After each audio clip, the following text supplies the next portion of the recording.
بسم اللہ الرحمن الرحیم بسم اللہ الرحمن ربنا تقبل منا انک انت السمیع العلیم صلوات پڑھیں محمد وآل محمد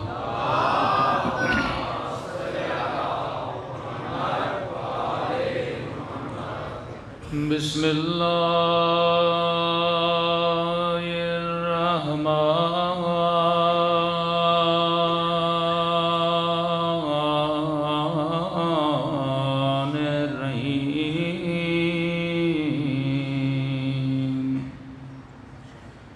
الحمد للہ رب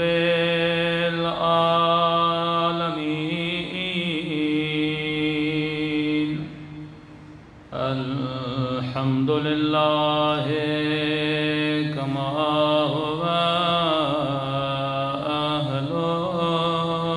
أهله الصلاة والسلام على سيد المرسلين وخاتم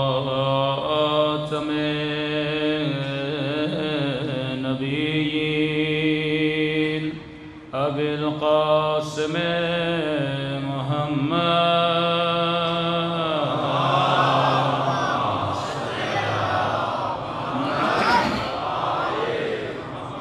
وعلى آله الطيبين الطاهرين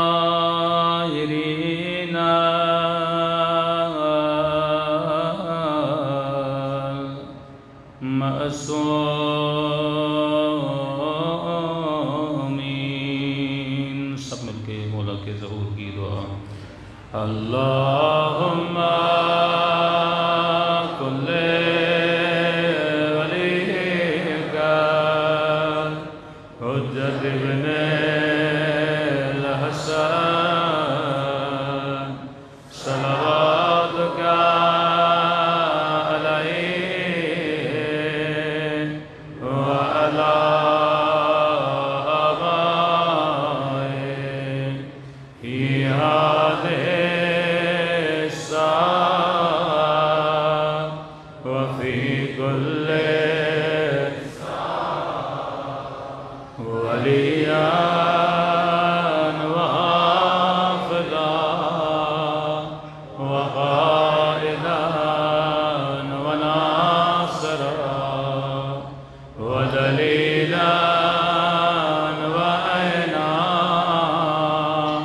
حتى تسكنه أرضك طوعا وتمتعه فيها طويلا برحمتك يا أرحم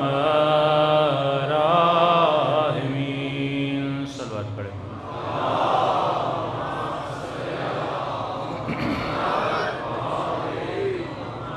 بسم اللہ الرحمن الرحیم رب اشرح لی صدری ویسر لی امری واحلل عقدۃ من لسانی یفقہوا قولی اما بعد فقد قال سبحانہ وتعالی فی محکم کتابہ بسم اللہ الرحمن الرحیم بقیۃ اللہ خیر لکم ان کنتم مؤمنین صلوات پڑھیں محمد وآل محمد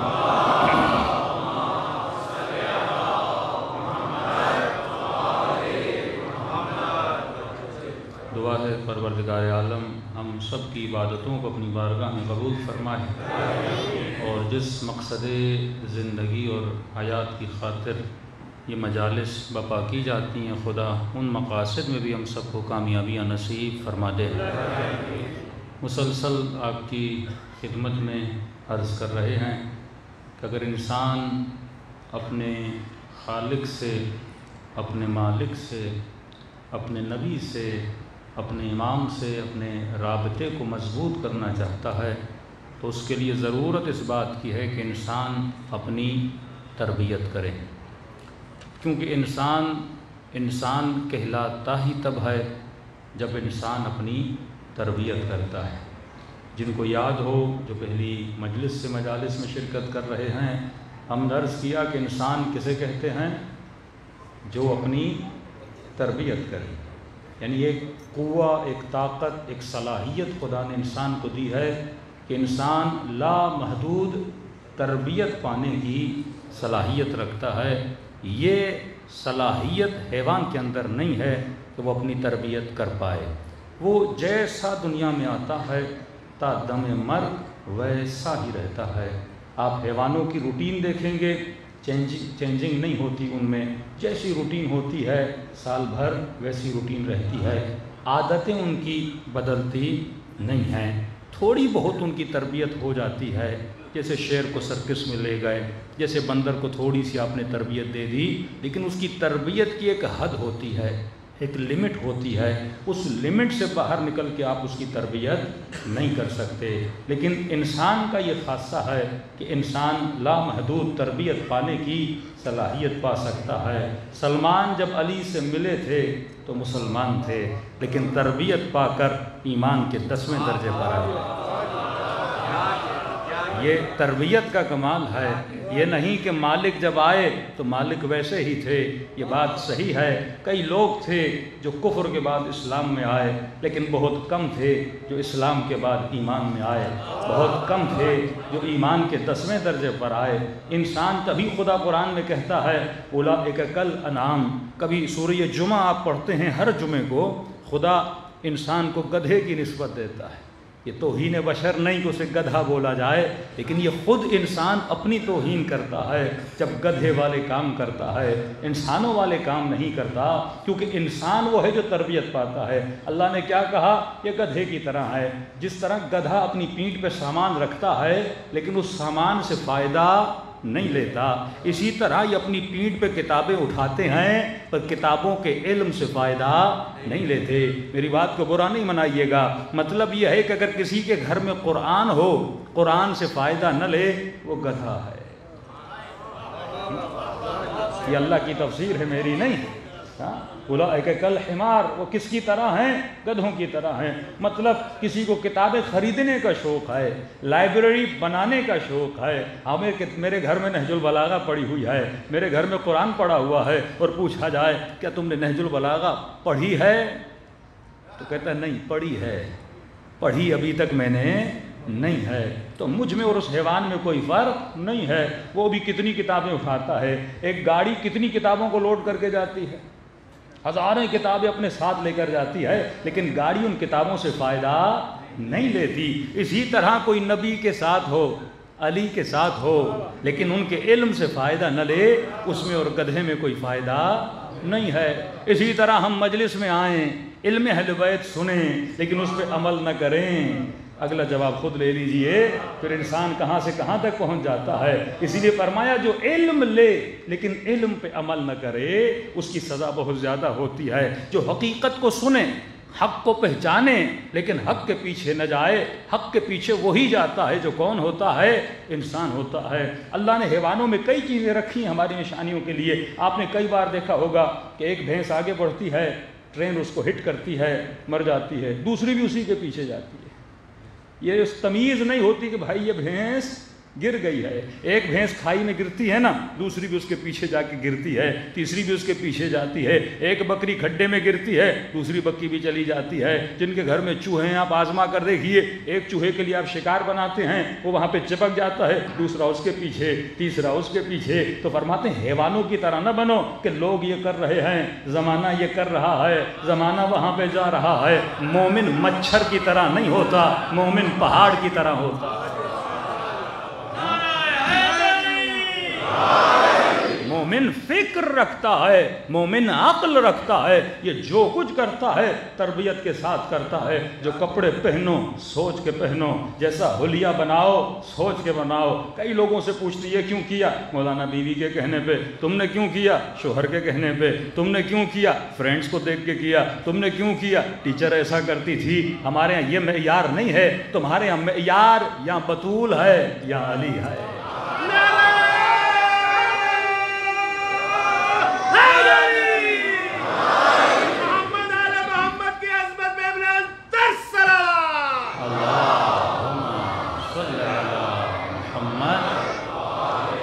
آخری مجلس میں بہت مشکل ہوتا ہے اپنے موضوع کو سمیٹنا. انشاءاللہ ہم نے کوشش ہے کہ یہ جیسے ایام اعزاء ختم ہوں گے، جن لوگوں کو واقعاً انسان شناسی، انسان کہتے کسے ہیں، تقریباً اس پہ 220 لیکچرز کی گنجائش ہے کہ انسان کو پتہ لگے کہ 1 بائی 1 انسان کو کرنا کیا ہے تاکہ وہ ایمان کے 10ویں درجے پر پہنچے. تو کیونکہ مجلس کا ایک ماحول ہوتا ہے جس میں بوڑھا بھی ہے، بچہ بھی ہے، جوان بھی ہے، تو تھوڑا بہت کہانی اور اسٹوری بھی سنانا پڑتی ہیں تاکہ مجمع کو نیند نہ آ جائے. لیکن جن کو واقعاً پیور علم حاصل کرنا ہے کہ لیکچرز ہم اپلوڈ کریں گے، وہاں سے مومنین اس کا استفادہ بھی کر سکتے ہیں. صلوات پڑھیں محمد و آل محمد.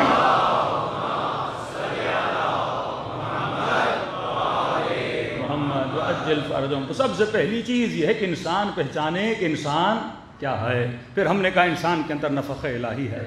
اللہ نے ہر بندے کے اندر اپنی نشانی چھوڑی ہے. ہم نے کہا کیسے پتہ چلے گا؟ یہ پتہ یہ ہے کہ ہر انسان کمال کا عاشق ہوتا ہے، جہاں اسے کمال نظر آ جائے. اب وہ پیسے کے پیچھے ہے کیونکہ پیسے میں اس کو کمال نظر آیا. کمال کی تعریف کیا ہے؟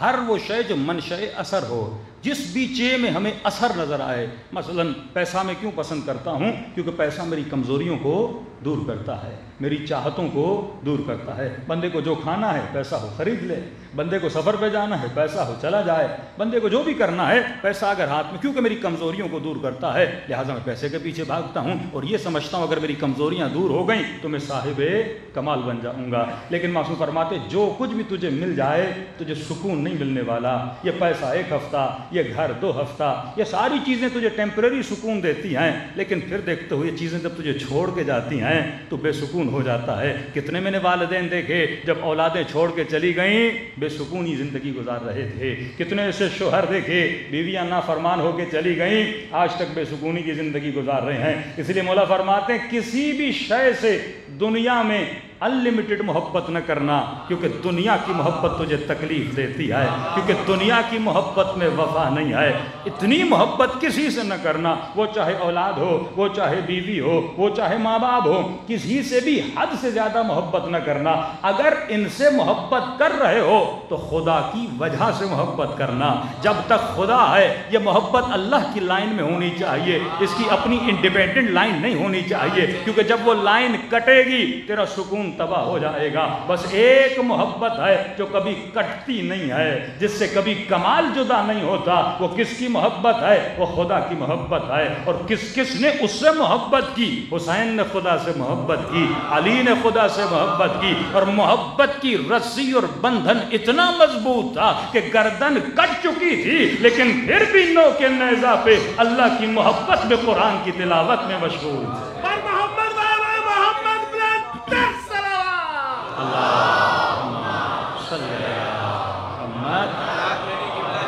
ہم نے کہا ہر بندے کے اندر بیٹا بیٹھ جاؤ صلوات پڑھے محمد و آل محمد.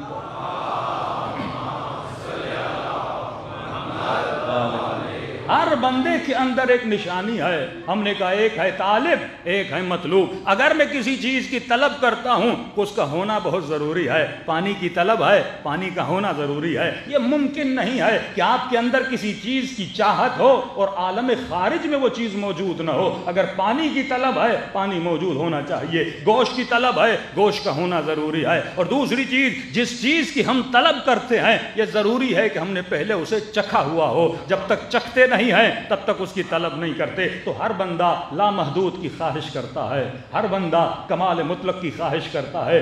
دنیا کا کوئی حسن تجھے ہمیشہ مطمئن نہیں کر سکتا. بہترین موبائل لے کر آؤ گے 6 مہینے کے بعد اب یہ اچھا نہیں لگے گا. بہترین گھر بناؤ گے اسی بحریہ ٹاؤن میں، منتیں سماجتیں دعائیں کروا کر گھر بناؤ گے اور 6 مہینے کے بعد کہو گے اب اس کا رنگ بدل دوں، اب اس کا در بدل دوں، اب بیڈ بدل دوں، اب یہ کر دوں، کیونکہ وہ حسن تجھے مطمئن نہیں کر پاتا. تو انسان کو ایسے حسن کی ضرورت ہے جہاں بھی اسے دیکھے وہ اسے مطمئن کرے. اب جب اس حسن کی خواہش رکھ رہا ہے یقیناً اس حسن کو پہلے دیکھ چکا ہے، اس حسن سے مل چکا ہے. وہ کون سا حسن ہے؟ کہا وہ حسن پروردگار عالم ہے جس کا تو عاشق ہے، اندر سے تو عاشق ہے. اب اس حسن تک ہمیں کون لے کر جائے گا؟ یہ محمد اور آل محمد ہیں جو حسن ابدی سے ملاتے ہیں. صلوات پڑھے محمد و آل محمد پر.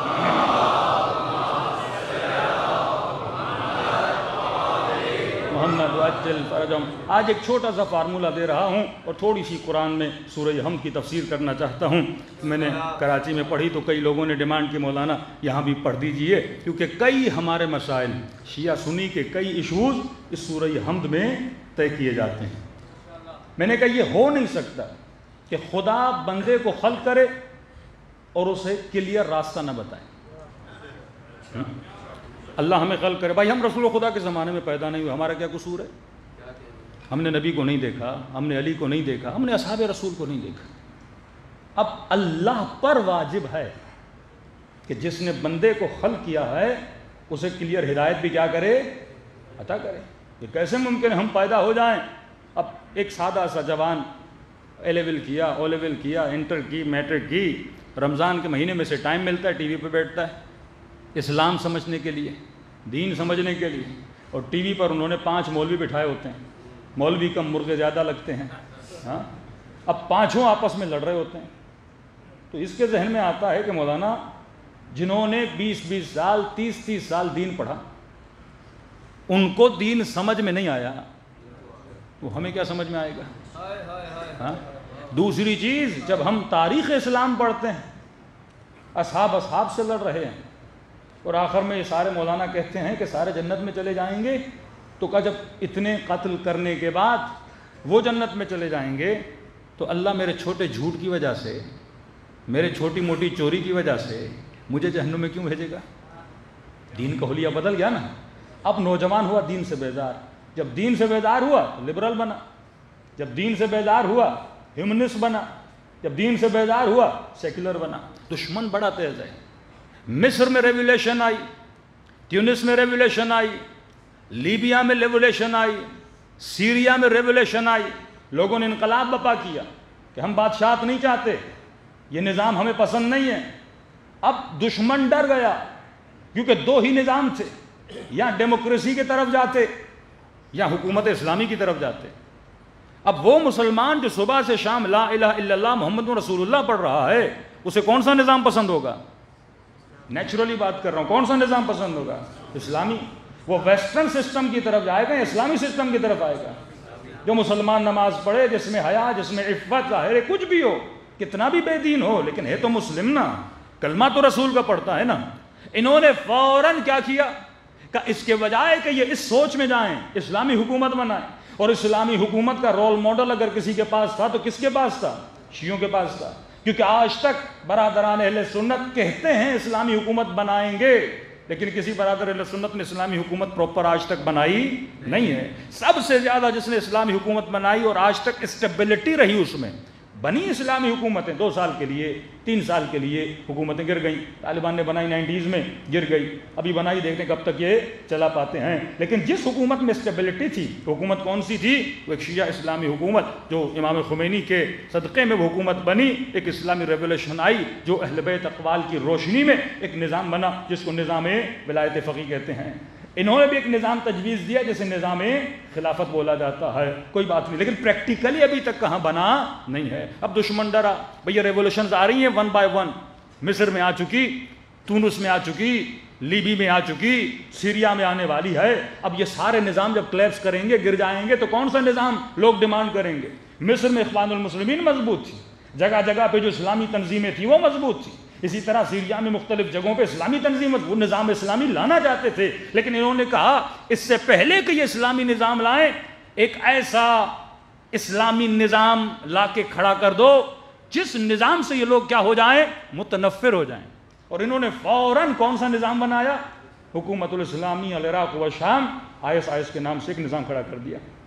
انہوں نے کہا ہم یہ اسلامی نظام ہے، اور اس اسلامی نظام میں HD کوالٹی میں، یعنی ایسے لگ رہا تھا کہ ڈائریکٹر ہالی ووڈ سے اٹھا کر لے کر جائیں، وہ کس طرح قتل کر رہے ہیں، وہ کس طرح جلا رہے ہیں، وہ کس طرح سڑکوں پہ لوگوں کو گولیاں مار رہے ہیں، وہ کس طرح لوگوں کے نوامیس کو لے کر اور اس کی خرید و فروخت کی جا رہی ہے، چھوٹی چھوٹی بچیوں کو۔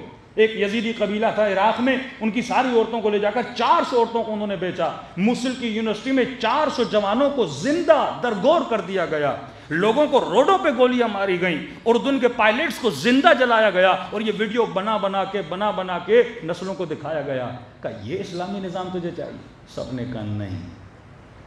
کون سا اسلامی نظام چاہیے؟ کہ ویسٹرن نظام چاہیے ہمیں، جس میں انسانیت ہے، ہاں، جو ہیومنسٹ ہیں، وہ نظام ہمیں چاہیے۔ طالبان کو کیوں بنایا گیا 90s میں؟ یہ ایک الٹرنیٹ نظام، کیونکہ پاکستان کے لوگ زیادہ تر اسلامی نظام کو پسند کرتے ہیں۔ اب جس بھی پاکستانی نوجوان سے پوچھو اسلامی حکومت چاہیے، کہتا ہے نہیں، کیونکہ اس کے ذہن میں یہ سوچ بن چکی ہے اسلامی حکومت از ایکول ٹو طالبان، اسلامی حکومت از ایکول ٹو خودکش بمبارڈمنٹ، اسلامی حکومت از ایکول ٹو گلوں کا کاٹنا، لوگوں کو مارنا، نوامیس کو مارنا۔ اب کوئی اسلامی حکومت کو پسند نہیں کرتا۔ اس سے پہلے کہ تو سوچ بنائے، وہ سوچ کریٹ کرتا ہے۔ اس سے پہلے کہ تو سوچے، وہ سوچ بنا کے تیرے ذہن میں کیا کرتا ہے؟ فیڈ کر دیتا ہے۔ دشمن اتنا خطرناک ہے، ایسے نہیں کہا الذی یوسوس فی صدور الناس من الجنۃ والناس، یہ تیرے سینوں میں وسوسہ کرتا ہے۔ یہ شیطان جنات کی صورت میں بھی وسوسہ کرتا ہے، انسان کی صورت میں بھی وسوسہ کرتا ہے، یہ اتنا خطرناک ہے۔ لیکن وہ بچ سکتا ہے اس کے وسوسے سے جو انسان بیدار ہے، جس کی آنکھیں کھلی ہیں، جو باشعور ہے، اور جس نے اپنے ہاتھوں میں ولایت اہل بیت کی رسی کو تھاما ہوا ہے۔ صلوات پڑھے محمد و آل محمد۔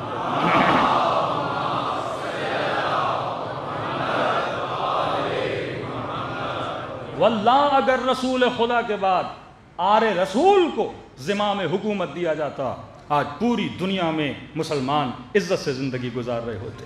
اگر ہم لن تضلوا بعدی ابدا، لام نون جہاں بھی آتا ہے، کبھی بھی میرے بعد گمراہ نہیں ہوگے۔ اگر ایک ہاتھ میں تم نے قرآن کو تھاما، دوسرے ہاتھ میں تم نے دامن اہل بیت کو تھاما، تو آج اگر محبان اہل بیت بھی عزت چاہتے ہیں دنیا اور آخرت میں، اس فارمولے پہ عمل کرو۔ ایک ہاتھ میں قرآن لو، دوسرے ہاتھ میں دامن اہل بیت لو۔ کسی نے کہا مولانا لیا ہوا ہے، ایک ہاتھ میں علم ہے، دوسرے ہاتھ میں قرآن ہے۔ میں نے کہا لینے کا مطلب یہ نہیں تو ہاتھوں پہ اٹھائے، ان کی تعلیمات سے فائدہ لے، ان کی سوچ و فکر سے فائدہ لے۔ سوال یہ ہے دن میں 24 گھنٹوں میں کتنے منٹ تو قرآن پڑھتا ہے اور کتنے منٹ تو اقوال معصومین پڑھتا ہے؟ یہ دامن اہل بیت ہے۔ اگر میں 24 گھنٹوں میں ہاف پیج بھی نہیں پڑھتا کہ علی نے کیا کہا، حسین نے کیا بولا تھا، میرے چھٹے امام نے کیا سمجھایا تھا، تو تیرے ہاتھ میں دامن اہل بیت نہیں ہے، اور تیرے گھروں میں قرآن پڑھا ہوا ہے۔ ہاف پیج بھی اگر تو ڈیلی نہیں پڑھتا تو یہ قرآن تجھے ہدایت نہیں دے گا۔ اچھا چلتے ہیں ایک روڈ میپ کی طرف۔ اب 5 منٹ کے لیے تصور کریے کہ ہمارا تعلق کسی دین و مذہب سے نہیں ہے، ہم پیدا ہوئے دنیا میں آئے۔ اللہ کی ذمہ داری ہے کہ ہمیں کیا دے؟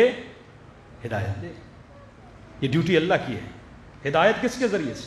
میں نے کئی سال پہلے آپ کو مجلسوں میں بتایا تھا کہ ایک چھوٹا سا موبائل بھی آپ کسی کمپنی سے لیتے ہیں تو کمپنی والے اس کے ساتھ کیا دیتے ہیں؟ گائیڈ بک دیتے ہیں۔ یہ کیسے ممکن ہے اتنی بڑی مشین خدا بنائے اور اس کو کوئی گائیڈ بک نہ دے؟ مجھے ڈاکٹر بتائے گا اس بدن کو کیسے چلانا ہے، مجھے حکیم بتائے گا اس بدن کو کیسے چلانا ہے۔ گائیڈ بک وہی دے سکتا ہے یا کریٹر ہو۔ گائیڈ بک کون دے سکتا ہے؟ اس شے کا یا کریٹر ہو یا اسپیشلائزیشن کی ہو، اس نے اس کریٹر کی یونیورسٹی میں جس نے اس کو سمجھایا ہو کہ یہ بدن کیسے چلتا ہے، جسے ہم انسان کامل کہتے ہیں۔ انسان کامل انبیاء خدا ہیں، انسان کامل 11 امام ہیں جنہیں خدا نے نومینیٹ کیا۔ یہ پچھلے سال کی مجلسوں میں پڑھ چکا تھا۔ تبھی 3 اطاعتوں کو واجب کیا، اللہ کی اطاعت، رسول کی اطاعت، تیسرا اس کی اطاعت جو حالت رکوع میں زکوٰۃ دیتا ہوا نظر آ گیا، یا اولی الامر کی اطاعت۔ یہ قرآن میں صراحاً موجود ہے۔ آج پوچھو یہ اولی الامر کون ہے، اب میں زیادہ تفصیل میں نہیں جا رہا۔ آسان جملوں میں خدا نے انسان کو گائیڈنس دی ہے۔ گائیڈنس خدا کہاں دے رہا ہے؟ قرآن تو بہت بڑا ہے۔ جب آپ کسی بھی کمپنی کی کوئی گائیڈ بک لیتے ہو تو شروع میں ایک خلاصہ اس میں لکھا ہوتا ہے، پھر کہتے ہیں ان ڈیٹیل میں جانے کے لیے اس پیج پہ جاؤ، اس پیج پہ جاؤ۔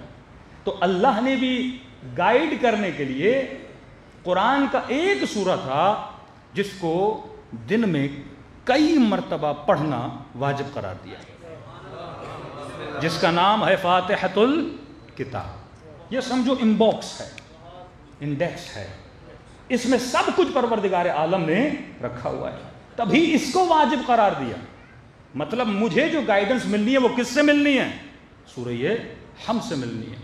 اگر یہ سورہ نہیں پڑھا تو نماز نہیں، کیونکہ اس سورہ میں خدا نے اپنی ساری معلومات رکھی ہیں، کہاں سے ہدایت لینی ہے، کس کے پیچھے جانا ہے، کیا کرنا ہے، کیا نہیں کرنا، کس کے راستے پہ چلنا ہے، کس کے راستے پہ نہیں چلنا۔ بہترین گائیڈنس ہے سورہ حمد میں۔ اگر ہم اسی سورہ پہ غور کریں، ہماری دنیا آباد، ہماری آخرت آباد ہو جاتی ہے۔ چلیے ہم اب تصور کیجئے، آپ کا کوئی دین نہیں ہے، کوئی مذہب نہیں ہے، آپ جسٹ ایک انسان ہیں، آپ کو پتہ چلا ہے کہ کسی نے مجھے بنایا ہے اور اس نے مجھے کیا دی ہے، گائیڈنس دی ہے۔ اب مجھے نہیں پتا میرے بنانے والا کون ہے، مجھے یہ بھی نہیں پتا میں کون ہوں، اور مجھے یہ بھی نہیں پتا کہ دنیا میں آ کر مجھے کرنا کیا ہے۔ اب آپ کو ایک پیج دیا جاتا ہے، بھائی یہ ساری تمہاری گائیڈنس ہے، کیا کرنا ہے، کیا نہیں کرنا، کس ایڈریس پہ جانا ہے، کس ایڈریس پہ نہیں جانا، ہم تجھے سورہ حمد میں بتا دیتے ہیں۔ شروع کرتے ہیں، بسم اللہ الرحمن الرحیم۔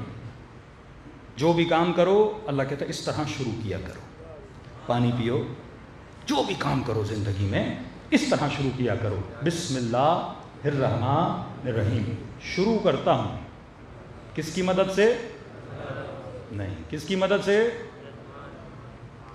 شروع کرتا ہوں اس میں خدا کی مدد سے۔ اگر اس طرح ہوتا نا باللہ الرحمن الرحیم، تو ترجمہ یہ ہوتا شروع کرتا ہوں اللہ کی مدد سے۔ اللہ اپنے اور مدد کے بیچ میں اسم لا رہا ہے۔ شروع کرتا ہوں اس میں خدا کی مدد سے۔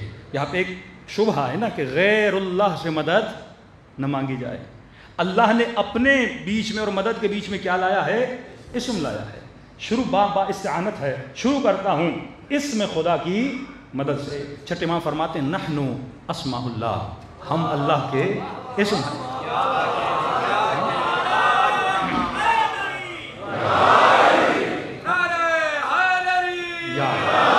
اب میں زیادہ حدیث میں اس لیے نہیں جا رہا کیونکہ مولوی بولے گا حدیثیں جھوٹی ہیں، بنی بنائی ہیں، لہٰذا میں اس میں نہیں جا رہا، قرآن میں رہیں گے، قرآن سے باہر نہیں نکلیں گے۔ شروع کرتا ہوں اس میں خدا کی مدد سے۔ اتنا بس ثابت ہو گیا کہ اس میں خدا سے مدد مانگی جا سکتی ہے۔ اب یہ بات کی بحث ہے اس میں خدا کون ہے کون نہیں ہے، اس بحث میں ہم نہیں پڑھتے، لیکن یہ ثابت ہو گیا کہ اس میں خدا سے مدد مانگی جا سکتی ہے۔ اچھا، شروع کرتا ہوں اس میں خدا کی مدد سے۔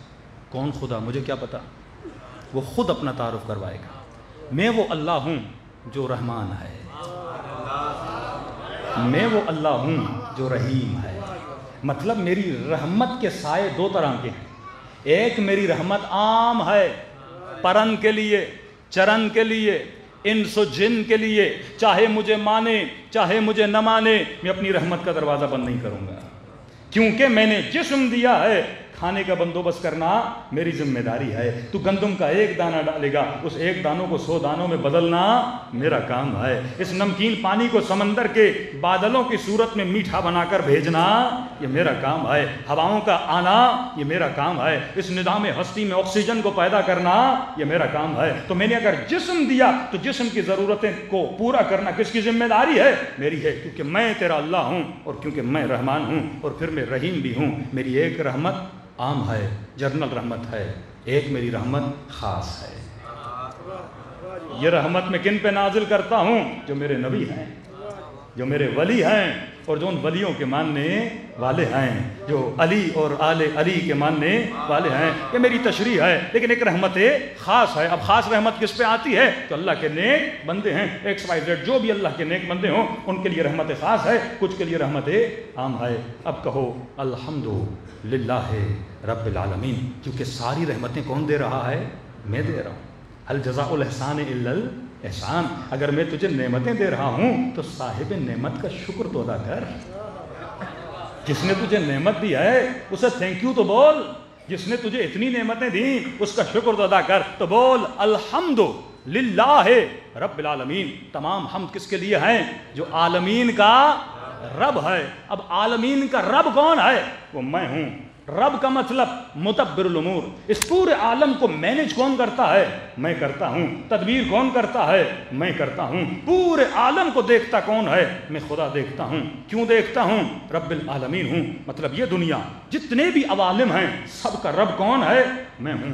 اور رب کیوں ہوں؟ کیونکہ میں رحمان ہوں، کیونکہ میں رحیم ہوں، اگر میں رحمان نہ ہوتا کبھی تجھے پالتا نہ، اگر میں رحمان نہ ہوتا کبھی بارش نہ برساتا، اگر میں رحمان نہ، تو میرا نافرمان ہے لیکن پھر بھی بارش برسا رہا ہوں کیونکہ میرے اندر صفت رحمانیت ہے، اور اس صفت کی جھلک کو اگر دیکھنا ہے تو ماں کے وجود کو دیکھ لے۔ صفت رحمان کی جھلک دیکھنی ہے، اولاد کتنی بھی نافرمان ہو پر ماں کبھی بد دعا نہیں دیتی، اور دے بھی دے تو دل سے نہیں دیتی۔ یہ 9 مہینہ بیٹا بچہ ماں کو تکلیف دیتا ہے لیکن ماں اسے پالتی رہتی ہے، پیدا ہوتا ہے تو تکلیف دیتا ہے، پیدا ہونے کے بعد یہ ماں کو کچھ دیتا نہیں ہے، پھر اس کے سینے سے دودھ پیتا ہے، یہ صرف لے رہا ہے، یہ صرف لے رہا ہے، اور وہ صرف دے رہی ہے، دیتی جاتی ہے۔ کیوں دیتی جاتی ہے؟ میرے مولا فرماتے ہیں اگر ماں کے دل میں صفت رحمت نہ ہوتی یہ کبھی بچے کو نہ پالتی۔ یہ رحمت کی صفت ہے، ماں کبھی مظہر خدا بن جاتی ہے اس صفت رحمت میں۔ کتنے گناہ کرتے ہیں بندے لیکن کہتا ہے میرے گنہگار بندے میرے در پہ آ جا، ایک بار بس مجھے کہہ دے اے خدا مجھے بخش دے، میں تیرے سارے گناہوں کو بخش دیتا ہوں۔ ماں کے اندر رحمت ہے لیکن میری رحمت کا چھوٹا سا حصہ ہے، لیکن اللہ کی رحمت ہزاروں ماؤں کی رحمتوں سے بھی زیادہ ہے۔ رحمت کی وجہ سے میں رب ہوں، رحمت کی وجہ سے میں نعمتیں نازل کرتا ہوں۔ اچھا اے خدا تو اتنا کریم ہے، تو رحمان ہے، تو رحیم ہے۔ کتنی صفات پتہ چل گئیں، وہ رحمان بھی ہے، وہ رحیم بھی ہے، وہ رب بھی ہے عالمین کا۔ 3 صفات اللہ کی پتہ چلیں، الحمدللہ رب العالمین الرحمن الرحیم۔ اب پھر بتاتا ہے مالک یوم الدین، یوم الدین کا مالک بھی کون ہے؟ میں خدا۔ اب اس نے اپنا تعارف کروا دیا کہ میں کون ہوں، یہاں یا وہاں مالک میں ہوں، میں رب ہوں، میں رحمان ہوں، میں رحیم ہوں۔ اب ظاہر اس نے ہمیں بنایا ہے نا، تو میں کہوں گا خدایا میری ڈیوٹی کیا ہے؟ تو اتنا کریم ہے، تو اتنا رحمان و رحیم ہے، میں اس بدلے میں کیا کروں؟ اب اللہ ہماری ڈیوٹیز بتاتا ہے، کہا بولو، اب ہم سے مخاطب ہے، بولو ایاک نعبد و ایاک نستعین۔ یہ 2 ڈیوٹیز تیری ہیں، ان 2 ڈیوٹیز پہ تو نے زندگی بسر کرنی ہے۔ ایاک نعبد و ایاک نستعین، ترجمہ کیا ہے؟ اے خدا تیری ہی عبادت کرتا ہوں، تجھ ہی سے مدد مانگتا ہوں۔ یہاں پہ حصر ہے، یہ بھی بول سکتے تھے نعبد ایاک نستعین ایاک، لیکن اس طرح نہیں بولا۔ اس کا ترجمہ یہ ہوتا تیری عبادت کرتا ہوں، تجھ سے مدد مانگتا ہوں، لیکن اللہ نے اس کو محصور کیا، تیری ہی عبادت کرتا ہوں، تجھ ہی سے مدد مانگتا ہوں۔ مطلب تیرے علاوہ کسی کی عبادت نہیں کر سکتا، مطلب تیرے علاوہ کسی اور سے مدد نہیں مانگ سکتا۔ اب یہاں پہ وہابی حضرات بڑے خوش ہوتے ہیں کہ دیکھا اللہ نے کہا تجھ ہی سے مدد مانگتا ہوں، اب یہ عالی مدد کیوں بولتے ہو؟ تو ہماری غلطی ہے، مولوی پھر آئیں شائیں چلے جاتے ہیں، پھر یہاں پہ وہ بریکٹ ہم مارنا شروع کر دیتے ہیں، اس سے مراد یہ ہے، اس سے مراد یہ ہے۔ یہ چیز بڑی غلط ہے۔ جب اللہ صراحتاً ایک جملہ بولے اس جملے سے ہی مطلب کا نکلنا بہت ضروری ہے۔ خدا بندوں کو کنفیوز نہیں کرنا چاہتا، پھر وہ خدا کے ساتھ جو اپنے روڈ میپ میں بندہ کنفیوز ہو جائے تو زندگی کیسے گزارے گا؟ یہ روڈ میپ ہے نا، اب اسی میں کنفیوز ہو جاؤں تو میری زندگی کیسے؟ اور اسی وجہ سے پوری دنیا کیا ہے؟ کنفیوز ہے۔ ہر وہابی بندہ یہی آیت پڑھتا ہے، دیکھو ایاک نستعین، میں تجھ ہی سے مدد مانگتا ہوں، کشیہ مشرک ہے، یہ کہتا ہے یا علی مدد، مشرک ہے۔ محمد علی مرزا بھی اسی آیت کی رٹ لگاتا ہے، ایاک نعبد ایاک نستعین، تیری عبادت کرتا ہوں، تجھ سے مدد مانگتا ہوں۔ کئی جوانوں نے کہا مولانا اس کا، جب میں نے کہا بڑا سمپل ہے، اگر ترجمے پہ چلو گے، ایک بات جب سورہ حمد کا ترجمہ کرو کسی بھی برادر کے سامنے، مسلم کے سامنے، تو اس کو سورہ حمد سے باہر جانے نہ دو، بولو یہی سورہ ہے جو ریپیٹڈلی پڑھنا واجب ہے۔ اگر باہر کی کوئی آیت آنی ہوتی تو اللہ اس کو بھی کیا کرتا؟ واجب کرتا۔ تو جواب اسی صورت میں دینا اللہ پر کیا ہے؟ واجب ہے۔ چلو ہم ترجمہ کرتے ہیں، خدا تیری ہی عبادت کرتا ہوں۔ یہاں تک تو سارے متفق ہیں کہ ہم سارے اللہ کی ہی عبادت کرتے ہیں، کوئی ہے جو خدا کے علاوہ کسی کی عبادت کرے؟ نہیں، ہر بندہ کس کی عبادت کرتا ہے؟ اللہ کی عبادت کرتا ہے۔ دوسری آیت میں تھوڑا بہت مومنین کنفیوز ہو جاتے ہیں کہ اے خدا میں تجھ ہی سے مدد مانگتا ہوں۔ جب بول دیا نا تجھ ہی سے مدد مانگتا ہوں، تو اب ایک سوال کھڑا ہوتا ہے، کس چیز میں؟ سوال ہے نا، اے خدا میں تجھ ہی سے مدد مانگتا ہوں، کس چیز میں؟ اگر جواب یہ ملے گا ہر چیز میں تجھ ہی سے مدد مانگتا ہوں، پھر یا ڈاکٹر مدد نہ بولا کرو، امی مدد نہ بولا کرو، ابا مدد نہ بولا کرو، گھر بنانے کے لیے انجینئر نہ منگوایا کرو، ہاں روٹی کے لیے دکاندار سے روٹی نہ لایا کرو، مدد ہی تو ہم مانگ رہے ہیں نا۔ پھر مفتیوں اور مولویوں کو یوٹیوب چینلز بند کرنے چاہیے۔ آج تمہاری یوٹیوب چینل مدد کر رہا ہے نا، کس کو کون جانتا تھا؟ گھر میں بیٹھ کے آپ نے 2 ملین سبسکرائبر بنا دیے، کس سے مدد لے رہے ہیں؟ میں ان چیزوں کا منکر نہیں ہوں، لیکن ایک سوال کھڑا کر رہا ہوں کہ جب آپ بولتے ہیں نا ایاک نستعین، اے خدا میں تجھ ہی سے مدد مانگتا ہوں، سوال ہے کس چیز میں تجھ سے مدد مانگتا ہوں؟ یہ واضح ہونا چاہیے نا، میں کس چیز میں تجھ سے مدد مانگتا ہوں۔ اگر یہ بولیں گے ہر شے میں تجھ ہی سے مدد مانگتا ہوں، مطلب روزگار کے لیے باہر نہیں جانا، گھر بیٹھ کے بولوں یا اللہ مدد کھانا پہنچا دے، بندہ بیمار ہو جائے یا اللہ مدد مجھے ٹھیک کر دے، کیونکہ تو نہیں کہا میں تجھ ہی سے مدد مانگتا ہوں، اب نہ ڈاکٹر کے پاس جاؤں گا، نہ گاڑی کی مدد لوں گا، نہ موبائل کی مدد لوں گا، نہ کسی بندے کی مدد لوں گا، نہ ماں باپ کی مدد لوں گا۔ اور کیسے ممکن ہے اگر آپ نے یہ بول دیا بچہ جب پیدا ہوتا ہے ماں مدد نہ کرے تو بچہ مر جائے، ڈاکٹر مدد نہ کرے تو ماں مر جائے، ہم کریں تو کیسے کریں؟ اگر گھر بنانا میں اکیلا کیسے بناؤں گا؟ مزدوروں کو بلانا پڑے گا۔ ہم ان عالم اسباب میں اسباب کے محتاج ہیں، کیونکہ خدا نے ہمیں اسباب کا محتاج بنایا۔ تو اس ترجمے کو کیسے آپ ڈیفائن کرو گے؟ اگر یہ بولو گے ہر شے میں تجھ سے مدد مانگتا ہوں تو یہ امپاسبل ہے، ہمارے شے میں خدا سے مدد طلب نہیں کر سکتے، کئی اسباب میں آپ کو خود آگے بڑھنا پڑتا ہے۔ اللہ کی آواز آئی ہے میرے بندے، میں نے جواب اسی میں دیا ہے، ذرا پہلے جملے پہ تو غور کرو۔ اب مسئلہ مفتی کا یہ ہے کہ اسے ڈاکٹر پہ ایشو نہیں آتا، انجینئر پہ ایشو نہیں آتا، حکیم پہ ایشو نہیں آتا، مسئلہ اس کا علی کے ساتھ ہے۔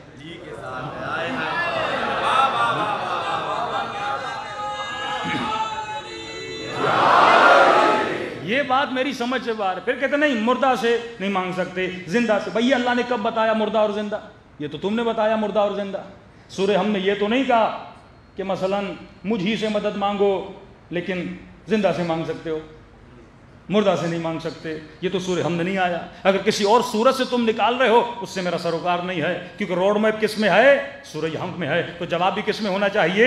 اسی میں ہونا چاہیے۔ جواب موجود ہے لیکن آپ ذرا غور کریں گے تو آپ کو جواب بھی مل جائے گا۔ اللہ نے کہا میں نے پہلے جملے میں جواب دیا ہے، ایاک نعبد، اے خدا تیری ہی عبادت کرتا ہوں۔ ایاک نعبد و ایاک نستعین میں واو ہے، واو عاطفہ، جو اگلے جملے کو پچھلے جملے سے کیا کرتا ہے؟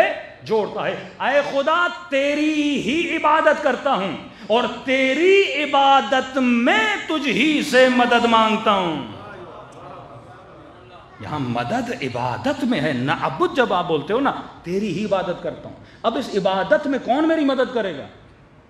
خدا مدد کرے گا نا، اس نے مجھے بنایا نا، وہ مجھے بتائے گا نا مجھے عبادت کیسے کرنی ہے، وہ مجھے بتائے گا نا زندگی کا روڈ میپ کیسے ہے۔ ہم نے کہا ٹھیک ہے خدایا تیری عبادت میں ہم تجھ سے مدد مانگیں گے، ہم بت سے مدد نہیں مانگیں گے، تیری عبادت میں ہم کسی کے پاس نہیں جائیں گے، تجھ ہی سے جو تو بتائے گا اسی راستے پہ ہم چلیں گے، جو طریقہ تو بتائے گا وہی طریقہ ہم اختیار کریں گے، جس کے لیے تو بولے گا اسی کے در پہ ہم جائیں گے، جو تو بتائے اسی در پہ ہم چلیں گے۔ اب اللہ نے کہا بولو اب میں راستہ بتا رہا ہوں کہ میں کس طرح تیری مدد کرتا ہوں، میری مدد کس طرح تمہیں حاصل ہوگی، میری عبادت میں مدد کیسے ملے گی۔ کہ بولو اہدنا الصراط المستقیم، اے خدا ہدایت دے، کس پر؟ صراط مستقیم پر۔ ایک نیا نام آ گیا آدمی کے سامنے، ہدایت دے۔ اچھا تیری بندگی اور تیری مدد، اس بندگی میں تو مدد کرے گا، مدد کیسے کروں گا؟ کہ یہ میری مدد ہے، صراط مستقیم پہ چل، میرا راستہ سیدھا ہے، میرا راستہ ٹیڑھا نہیں ہے، میرا راستہ بالکل سیدھا ہے، اس میں اعوجاج نہیں ہے، اس میں ٹیڑھا پن نہیں ہے۔ ٹھیک ہے خدا ہدایت دے سیدھے راستے۔ کس سے بول رہے ہیں؟ ہم نے یہ نہیں کہا اہدنا اللہ کی طرف ہے، مدد کس سے مانگ رہے ہیں؟ اللہ سے مانگ رہے ہیں نا، غیر اللہ کو نہیں بول رہے اہدنا، اللہ کو بول رہے ہیں اہدنا، ہمیں ہدایت دے، کس پر؟ صراط مستقیم پر۔ کیا ہے یہ صراط مستقیم؟ اللہ کی آواز آئی گھبراؤ نہیں، یہ صراط مستقیم کیا ہے یہ بھی بتا دیتا ہوں۔ صراط الذین انعمت علیہم، یہ ان کا راستہ ہے جن پر میں نے اپنی نعمتوں کو نازل کیا۔ کلیئر خدا نے راستہ بتایا، کنفیوژن سے انسان کو نکالنے کے لیے۔ میرا راستہ سیدھا ہے، اے خدا مجھے کیسے پتا چلے؟ کوئی فٹ تو بتانا کہ جس کو دیکھ کے میں راستے پہ چلوں۔ بھائی ایک ٹیشو پیپر بھی بنتا ہے نا، پہلے اس کا نقشہ ہونا ضروری ہے۔ مجھے نقشہ تو بتانا، میں کس کو دیکھ کے چلوں؟ مجھے راستے کا کیسے پتا چلے؟ کا نشانی بتا دیتا ہوں۔ اگر صراط مستقیم کو پہچاننا ہے، یہ ان کا راستہ ہے جن پر میں نے اپنی نعمتوں کو نازل کیا۔ اب یہاں پہ برادران محترم ایک جمپ مارتے ہیں، اور آپ نے یہ جمپ مارنے دینا نہیں ہے۔ یہاں سے پوری گیم آپ کی خراب ہو جائے گی، پورا نقشہ خراب کر دیتے ہیں۔ لیکن اللہ کی ساری اوپر سے لے کے نیچے تک جو زحمت ہے نا بندے کو سمجھانے کی، وہ خراب کر دیتے ہیں۔ اب جمعے کے خطبوں میں بولیں گے صراط الذین انعمت علیہم، ان کا راستہ جن پہ اللہ نے نعمتوں کو نازل کی۔ اب وہ خود بتائیں گے کون ہے وہ، کہیں گے والسابقون السابقون اولئک المقربون۔ ہم مولوی صاحب یہ کون تھے؟ کہ یہ وہ ہیں جنہوں نے پہلے ایمان لایا۔ ہاں اب لوگوں نے کہا وہ اچھا جنہوں نے پہلے، ہاں یہ اصحاب بدر ہیں، یہ اصحاب احد ہیں، یہ وہی ہیں جنہوں نے پہلے ایمان لایا۔ آج تک کوئی شیعہ عالم اس کا انکاری نہیں ہے کہ جنہوں نے پہلے ایمان لایا ان پہ اللہ کی نعمتیں نہیں تھیں، سب پہ اللہ کی نعمتیں تھیں۔ لیکن میرا سوال یہ، اگر یہیں پہ رک جاؤ گے نا اپنی تفسیر کرنے، اللہ سے پوچھو نا اپنی تفسیر کیوں کر رہے ہو؟ اگر بات یہ جن پہ میں نے اپنی نعمتیں نازل کی ان کا راستہ ہے، تو ایک مکھی پر بھی تو اللہ کی نعمت ہے کہ نہیں؟ اس مجمع میں کون سا وہ بندہ ہے جو یہ بولے مجھ پہ اللہ کی نعمت نہیں ہے؟ ہر وجود جسے خدا نے خلق کیا ہے اس پہ اللہ کی نعمت ہے۔ اب میں یہاں پہ رک جاؤں، اچھا صراط الذین انعمت علیہم جس پہ میں نے اپنی نعمتیں نازل کی، یہ بولے گا مولانا مجھ پہ اللہ کی نعمت ہے، مجھے انسان بنایا ہے، اس کے راستے پہ چلوں، اس کے راستے پہ چلوں۔ کروڑوں لوگ ہیں جن پہ اللہ کی نعمت ہے، انسانوں سے لے کے حیوانوں تک، حیوانوں سے لے کے حشرات تک، حشرات سے لے کے درختوں تک، کروڑوں اللہ کی آبادی۔ کوئی بندہ، کوئی وجود، کوئی جماعت، کوئی نبات ایسا نہیں ہے جس پہ اللہ کی نعمت نہیں ہے۔ تو خدا کیا میں کس کس کے راستے پہ چلوں؟ اللہ کی آواز ہے کہ گھبراتے کیوں ہو؟ جواب میں نے سورہ ہم میں دیا ہے، صراط الذین انعمت علیہم، یہ وہ ہیں جن پہ میں نے اپنی نعمتوں کو نازل کیا۔ خدارا مسلمان کے لیے خدا نے اتنی کلیئر تفسیر بتا دی ہے، اگر پھر بھی اسے ہدایت نہ ملے، یہ تعصب بار اس کا نصیب ہے کہ اسے ہدایت نہیں مل رہی۔ کہا صراط الذین انعمت علیہم، یہ وہ ہیں جن پہ میں نے اپنی نعمتیں نازل کی۔ خدایا صفت تو بتا، نشانی تو بتا، علامت تو بتا۔ یہاں ہزاروں نعمت والے ہیں، میں کس نعمت والے کے پیچھے چلوں کہ جس میں یہ دو صفات ہوں، صراط الذین انعمت علیہم غیر المغضوب علیہم، یہ وہ ہیں جن پہ میں کبھی غضبناک نہیں ہوا۔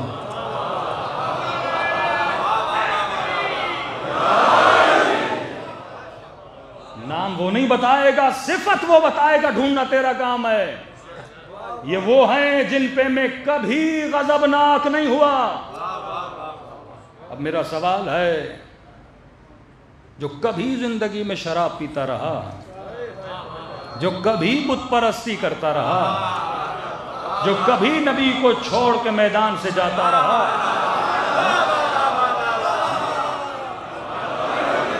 کسی نے کہا اللہ نے معاف کر دی، ہاں سورہ حدید میں اللہ نے مسلمانوں کی غلطیوں کو معاف کیا، ہم نہیں کہتے معاف نہیں کیا، لیکن جب انہوں نے یہ ایکٹ انجام دیا تھا اس وقت وہ غضبناک تھا کہ نہیں؟ نبی کا دانت مبارک ٹوٹ رہا تھا، ٹوٹی ہوئی تلوار سے علی اور چند اصحاب نبی کا دفاع کر رہے تھے، اور مسلمان غنیمت کے مال کے پیچھے تھے۔ ہاں یہ صحیح ہے، یہ سابقون سابقون ہیں، کلمہ پڑھا تھا، لیکن کبھی کبھی غلطیاں بھی تو کرتے تھے نا، اللہ معاف کر دیتا تھا، لیکن جب غلطی کی تھی تب وہ غضبناک ہوا کہ نہیں؟ کہا انعمت علیہم، وہ ہیں جن پہ میں کبھی غضبناک نہیں ہوا۔ شاید اس ایک صفت میں وہ کسی نہ کسی کو بچا لیں، لیکن اللہ نے جب دوسری صفت بتائی اس سے کوئی بچ نہیں سکتا. کہا ان کے اندر دو صفت ہیں، انعمت علیہم، پہلی صفت یہ ہے جن پہ میں نے اپنی نعمتوں کو نازل کیا کہ میں ان پہ کبھی غضبناک نہیں ہوا اور وہ بھی کبھی گمراہ نہیں رہے.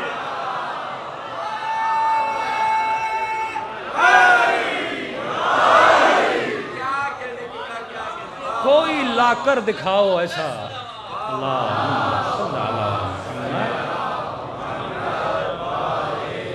ساری امت اس پہ گواہ ہے. کوئی 40 سال میں ایمان لایا، کوئی 50 سال میں ایمان لایا، کوئی 60 سال میں ایمان لایا. کوئی بھی ایسا نہیں تھا جو پہلے گمراہ نہ رہ چکا. صرف علی مرتضیٰ ہیں، فاطمہ الزہرا ہیں، ہاں، جنہوں نے سب سے پہلے اپنے بابا پر ایمان لایا تھا. ایک دن دکھاؤ اہل بیت کی زندگی کا کہ وہ گمراہ رہے. کیونکہ گمراہ نہیں رہے تبھی نبی کی قول ہے اور حدیث ہے، علی مع الحق والحق مع علی. علی حق کے ساتھ ہے اور حق علی کے ساتھ ہے. کہ یہ حدیث بھی نہیں مانو گے جو ہر کتاب میں موجود ہے کہ فاطمہ بضعۃ منی، یہ میرے جگر کا ٹکڑا ہے. من ابغضھا، جس نے اس کو غضبناک کیا اس نے مجھے غضبناک کیا. مطلب اللہ نشانی اور کیا بتائے کہ جن کے غضب سے خدا غضبناک ہوتا ہے. میں نے کسی سے پوچھا، میں نے کہا جب انسان غصے میں آتا ہے تو اس کی نشانی کیا ہے؟ چہرہ سرخ ہو جائے. ہاں، بندے کا پتہ چلتا ہے بندہ غصے میں. میں نے کہا اللہ تو چہرہ رکھتا نہیں، کیسے پتہ چلے وہ کب غصے میں آتا ہے، وہ کب غضبناک ہوتا ہے؟ تو فرمایا میں فاطمہ کے غضبناک ہونے سے غضبناک ہوتا ہوں. ان کے چہروں کو دیکھا کرو، اگر یہ کسی پہ غضبناک ہیں تو خدا بھی اس پہ غضبناک ہے.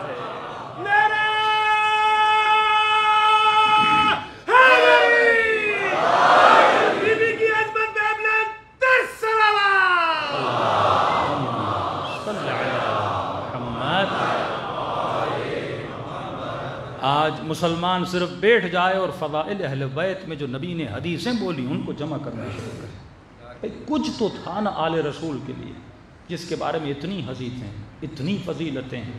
مباہلہ میں اگر لے جا رہے ہیں، قرآن کی آیت ہے نا، اپنا نفس بنا کے علی کو لے جا رہے ہیں، بیٹیوں کی جگہ پہ فاطمہ کو لے جا رہے ہیں، بیٹوں کی جگہ پہ حسن و حسین کو لے جا رہے ہیں. اتنی معرفت تو تھی نا اس زمانے کے مسیحیوں کو، جب انہوں نے یہ چہرے دیکھے کہ ہم مباہلے پہ نہیں آئیں گے. یہ ایسے پاک چہرے لے کر آئے ہیں. تو بہترین تفسیر خدا نے سورہ حمد میں بتا دی، روڈ میپ بتا دیا. انسان کے سارے مسائل کا حل قرآن میں موجود ہے، لیکن ضرورت اسی بات کی ہے کہ ہم قرآن پڑھیں، قرآن سمجھیں اور اس سے ہدایت لیں. ہم نہج البلاغہ پڑھیں، اقوال معصومین پڑھیں. وہ خزانے اہل بیت دے کر گئے. واللہ صرف صحیفہ سجادیہ پہ کئی اشرے ہو سکتے ہیں، دعائے مکارم الاخلاق پہ کئی اشرے ہو سکتے ہیں. امام جعفر صادق کا رسالہ حقوق ہے، صلوات پڑھیں.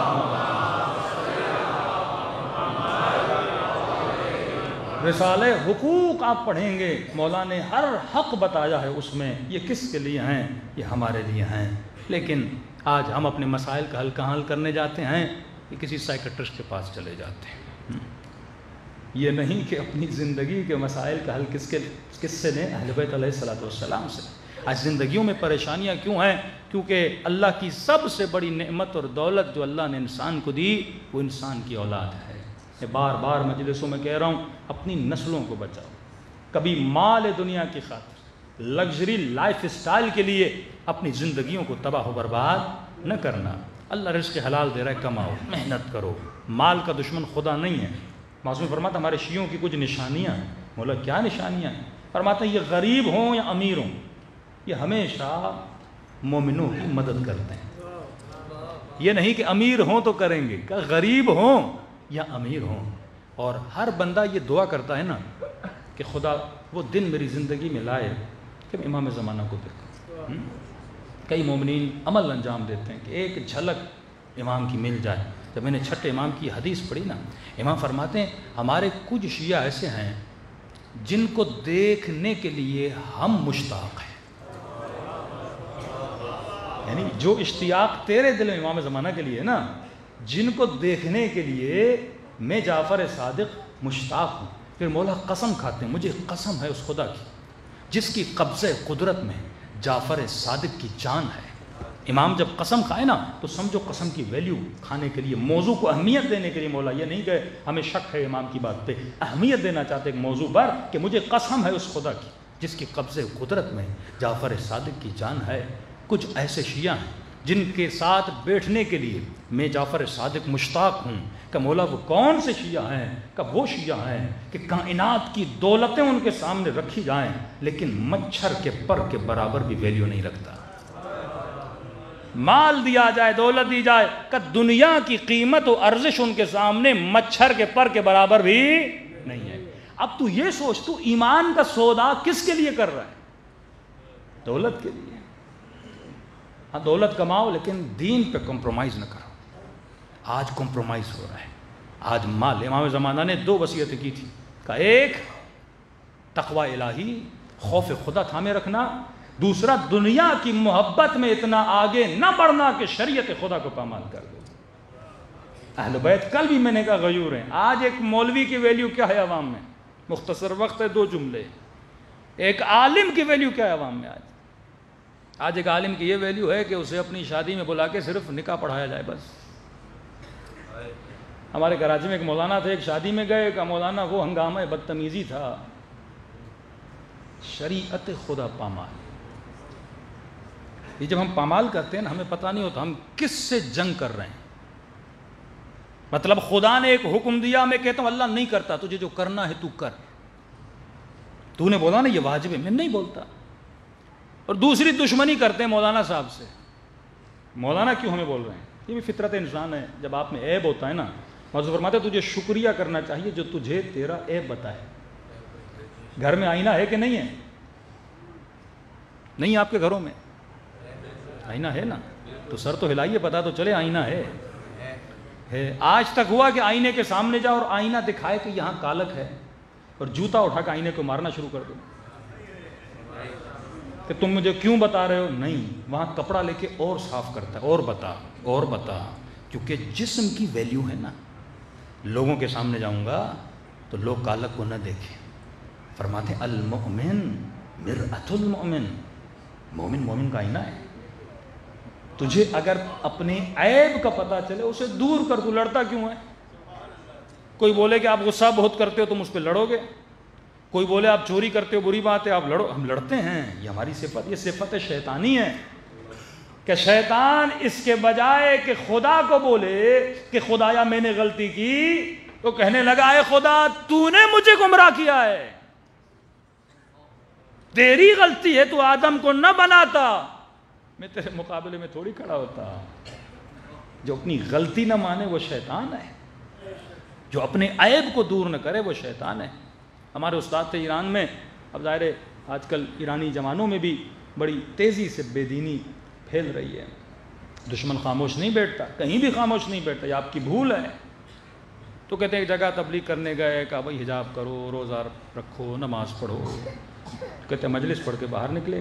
اب ظاہر کئی بے دین لوگ بھی تو ہوتے ہیں نا, ان کو مولویوں کو چڑھانے میں مزہ آتا ہے. اب وہ یہ سمجھتے ہیں اگر ہم بے دینی کریں گے تو مولوی چڑھ جائے گا. کوئی خاتون کے مولانا کے سامنے چلو, انہوں نے آج حجاب پہ پڑھا ہے, میں حجاب اتار کے سامنے سے گزرتی ہوں تو مولانا اب ہمارا کیا جائے, آپ حجاب نہیں کرو گی جہنم میں جوتے خود کھاؤ گی, مولوی کا کیا جانا ہے. تو کہتے ہیں یہ جیسے مولانا کہتے ہیں میں گاڑی میں بیٹھا, رمضان کا مہینہ تھا, تو کہتے ہیں اس جوان نے آ کے میرے ساتھ گاڑی کھڑی کر دی, کھڑی کر کے میرے سامنے سگریٹ پینے لگا. رمضان کے مہینے میں حرام ہے, سگریٹ پینے لگا, اور اس نے سگریٹ کا ایک کش لیا اور شیشہ نیچے کیا اور مجھے اشارہ کیا مولوی صاحب شیشہ نیچے کرو. کہتے میں نے شیشہ نیچے کیا, وہ سارا دھواں اس نے میرے منہ میں مارا, یہ بتانے کے لیے کہ تم نے منع کیا ہے لیکن میں پی بھی رہا ہوں اور تجھے دکھا بھی رہا ہوں. تو ہمارے استاد تھوڑے ہنسے. اس جوان کو کہا مجھے کیوں مار رہے ہو, میں نے تھوڑی منع کیا ہے, اللہ نے منع کیا. اسے کہا دوبارہ کش مار, مضبوط مارنا اس بار. اس نے کہا کیوں, کہا مار تو صحیح. اس جوان نے پھر سوٹا مارا. اب اسے کہا سر اوپر کر, آسمان کو مار, دعا. کہا اوپر کیوں ماروں, کہا میں نے حکم نہیں دیا, اللہ نے دیا, تو اللہ کو دعا مار. تو جنگ خدا کے لیے نکلا ہے. اگر شریعت کی پامالی جنگ خدا ہے، مطلب کہتا ہے خدا تو نے منع کیا، میں کر کے دکھا رہا ہوں، میں تیری نافرمانی کر رہا ہوں، اب تجھے جو کرنا ہے کر. اللہ کہتا ہے میں مہلت دے رہا ہوں، جب تک زندہ ہے مہلت دے رہا ہوں، مجھے جو کرنا ہے تو قبر میں آ. پھر وہاں پہ واپسی کا راستہ نہیں ہے. امیر سے امیر بندہ آخر کہاں؟ قبر. بڑے سے بڑا افسر ہو کہاں جائے گا؟ قبر. دولتیں، اولادیں، سب کچھ بندہ چھوڑ کے چلا جاتا ہے. تو قبر میں تو آ، پھر میں تجھے بتاتا ہوں کہ خدا کی قدرت کیا ہے. تو کہنے لگے مولانا کراچی میں شادی میں گئے، ہنگامہ، لیڈیز مرد مکس. یہ ماحول کیا بحریہ میں نہیں ہے؟ کہ ہمارے گھروں کا یہ ماحول نہیں ہے؟ کہ ہماری شادیوں کا یہ ماحول نہیں ہے؟ کہ انہوں نے کہا میں نکاح نہیں پڑھا تھا. کہ اس بندے نے پسٹل نکال لیا.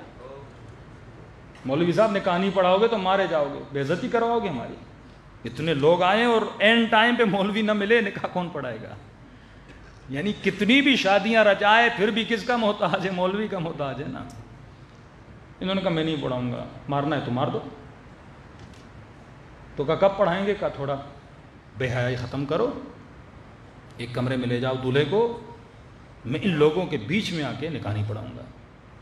کہتے ہیں مولانا جلدی جلدی میں نے نکاح پڑھایا. جو اس نے نذرانہ جو بھی دینا تھا وہ بھی اس کے منہ پہ مارا. میں نے کہا آج تمہاری شادی میں آیا ہوں، جس شادی میں مجھ جیسا مولوی نہیں آ سکتا تو تیری شادی میں امام زمانہ کیسے آئے گا؟ ایسا حلیہ بنا، ایسا گھر بنا جس میں امام زمانہ آئے. امام بارگاہ اور مسجد میں بیٹھ کے اور گھروں پہ علم لگانا بڑا آسان ہے، لیکن قلب تو ایسا بنا، زندگی تو ایسی بنا کہ امام زمانہ تیری شادی میں تو آ سکیں. آج حال یہ ہے ہمارا کہ وقت کا امام نہیں آ سکتا. آج ہر بچی یہ سوچے کہ سیدہ کا لباس کیا تھا، اگر بی بی ہوتی تو اس معاشرے میں کیسے چلتی. اور افسوس ایک الگ سبجیکٹ ہے، ممبر پہ آنے والی خواتین نے آج اتنا ستیہ ناش کیا ہے. بعض نے اس دن ایک کلپ سن رہا تھا، کریں افغانستان میں جو یہ خواتین برقع پہنتی ہیں نا، یہ اسلامی حجاب نہیں ہے. اب کیونکہ وہ خود نہیں وہ حجاب کرتی، اس کو ٹوک رہی ہے. بھئی تمہارا کام ہے جو نہیں کرتی ان کو ٹوکو. یہ بیچاری افغانی خواتین یا پٹھانوں کے یہاں جو حجاب ہوتا ہے ایک بڑا برقع پہنتے ہیں، آپ سب کو پتہ ہے. شروع میں ہمیں یاد ہے ہمارے بڑے بھی یہی برقع پہنتے تھے. اب تم ان کو کیوں ٹوک رہے ہو؟ پھر کیوں مسائل میں پڑھتے ہو کہ اہل بیت کی عورتیں کجاووں میں جاتی تھیں، اونٹوں کی اماریوں میں جاتی تھیں؟ پھر کیا تم کل جناب سیدہ کے حجاب کو بھی ٹوکو گی؟ کیونکہ تم نے اپنا حجاب کم کیا ہے تو اسے ٹوک رہی ہو. تو کہتے ہیں نہیں، تمام توضیح المسائل رسالوں میں لکھا ہوا ہے واجب حجاب ہی ہے. وجوب میں اور اخلاق میں زمین و آسمان کا فرق ہے، لوگوں کو یہ پتہ نہیں لگتا. میں ایک چھوٹی سی مثال دوں. اگر میں بحریہ ٹاؤن میں شارٹس پہن کے چلوں، چھوٹے سے ایک ٹی شرٹ پہنوں اور چھوٹی سی شلوار پہنوں، حرام ہے کیا؟ شرن حرام ہے کیا؟ نہیں، لیکن برا ہے. ایک مولانا یہ لباس پہنے تو بولتے ہیں شرعن حلال ہے، اخلاقن حرام ہے. یہ بات یاد رکھیے. کئی لوگ توضیح مسائل سے ایسی چیزیں نکالتے ہیں، بھائی مجتہد نے یہ بول دیا، مثلا باپ بیٹی کو اتنا دیکھ سکتا ہے، یہ کیسی بے حیائی کا فتویٰ آ گیا. بھائی شریعت منیمم بتاتی ہے، اخلاق میکسیمم بتاتا ہے. ہم نے صرف شریعت پہ عمل نہیں کرنا. رسول نے یہ نہیں کہا میں شریعت نافذ فرمایا، بعثت لأتمم مکارم الاخلاق، ہم مبعوث ہوئے تاکہ تمہیں اخلاق کی بلندیوں پہ پہنچائیں. لیکن آج سارا معاشرہ منیمم پہ آ گیا نا. میں بار بار کیوں ویسٹرن کی باتیں کرتا ہوں؟ کیونکہ وہاں کے بچے منیمم پہ بھی راضی نہیں ہیں، یعنی اخلاق تو دور ہے، منیمم. اور خطیب بھی ان کو وہ پسند ہے جو ٹیٹو کرتا ہو. ایران میں کبھی کسی نے تصور کیا ممبر رسول پہ ایسا بندہ آ کے بیٹھ جائے کہ مولانا باتیں اچھی کرتے ہیں، حلیہ تو دیکھو نا. یہاں پہ جب تم شعائر کی بات کرتے ہو تو لباس اہل بیت ہونا چاہیے، بدن ویسا ہونا چاہیے، چہرہ ویسا ہونا چاہیے، اخلاق و کردار ویسا ہونا چاہیے. تو فرق شریعت اور اخلاق کو سمجھا کرو. شریعت منیمم بتاتی ہے، اخلاق میکسیمم بتاتا ہے. یہ نہیں کہ ہمارے شیعہ وہ جو 17 رکعت نماز پڑھتے ہیں، کہا جو 51 رکعت نماز پڑھتے ہیں. میکسیمم بتایا نا، میکسیمم بتاتے ہیں تاکہ تم منیمم کرے. اور منیمم بتائیں گے تو میکسیمم تک کیسے پہنچے گا؟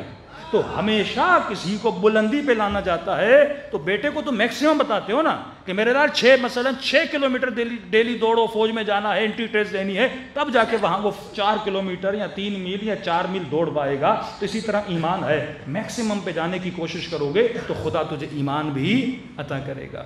آج یہ ہمارا حال ہے۔ دوسری چیز مولانا بس نکاح کے لیے یہ بات یاد رکھیے، کئی چیزیں نکاح پڑھنے سے حلال ہوتی ہیں اور کئی چیزیں نکاح پڑھنے کے بعد حرام ہو جاتی ہیں۔ یہ کون بتائے گا بچوں کو؟ وہ یہ سمجھتا ہے بس میں نے نکاح پڑھا، لڑکی میرے اوپر حلال ہو گئی۔ کئی چیزیں تیرے اوپر حرام ہیں۔ ایک نوجوان آیا اور اس سے ہم نے کچھ مسئلے پوچھے اور بعد میں مجلسیں اس نے سنی کچھ علماء کی، آ کے رو رہا تھا کہ لگا مولانا میں 7 سال تک اپنی بیوی کے ساتھ حرام کر رہا تھا، 7 ایئرز، اور وہی حرام کر کے مجلس میں آ رہا ہے، کبھی زیارت عاشورہ پڑھ رہا ہے، کبھی کربلا جا رہا ہے، کبھی عمرے اور حج پہ جا رہا ہے، کیونکہ انسان کو پتہ ہی نہیں۔ یہ کون بتائے گا آپ کو؟ جب تک آپ فقہ اہل بیت سے دور رہو گے آپ کی زندگیاں تباہ ہو برباد ہو جائیں گی۔ دوسری چیز مولانا کو فون کرتے، مولانا یہ دن حسن ہے یا نحس ہے؟ ہاں یہ بڑی ہمیں عادت ہے، نحس۔ بھائی دن نحس کب ہوتا ہے؟ قرآن پڑھو، کئی دنوں کو قرآن نے نحس بولا۔ بذات خود کوئی بھی دن نحس نہیں ہوتا، کوئی ایسا اتفاق اس دن میں ہوتا ہے جس کی وجہ سے دن کیا ہو جاتا ہے؟ نحس ہو جاتا ہے۔ مثلا خدا نے کسی دن شکار کرنے سے منع کیا، لوگوں نے شکار کیا، کہ یہ دن کیا ہے؟ نحس ہے۔ کسی دن میں معصوم کی ولادت ہوئی، کہ یہ دن مبارک ہے، ایک اتفاق ہوا۔ عاشورہ کے دن امام حسین کی شہادت ہوئی، کہ یہ دن مصیبت کا ہے، کہ اس دن ایک برا اتفاق ہوا تھا۔ اب تو بیٹی کی شادی کرائے، بیٹے کی شادی کرائے، چلو تجھے پتا چلا یہ دن کیا ہے؟ مبارک ہے۔ لیکن اگر تو غلط کام کر کے، مخالفت خدا، مخالفت علی، مخالفت رسول کر کے اپنے عمل سے اس دن کو کیا بنا دیتا ہے؟ نحس بنا دیتا ہے۔ بیٹے کی شادی کرائے گا، غلط کام اس شادی میں کرے گا، مکس گیدرنگ کرے گا، خواتین میک اپ کر کے نامحرموں کے سامنے آئیں گی، ڈانس ہوگا، غنا ہوگا جو اشد من الزنا ہے، تو اس دن کو کیا بنا دے گا؟ نحس بنا دے گا۔ پھر ان کی پوری زندگی کس میں گزرے گی؟ نحس میں گزرے گی۔ کہ یہ مولا علی کا فرمان نہیں ہے، مومن کے لیے ہر وہ دن عید کا دن ہے جس میں وہ گناہ نہ کرے۔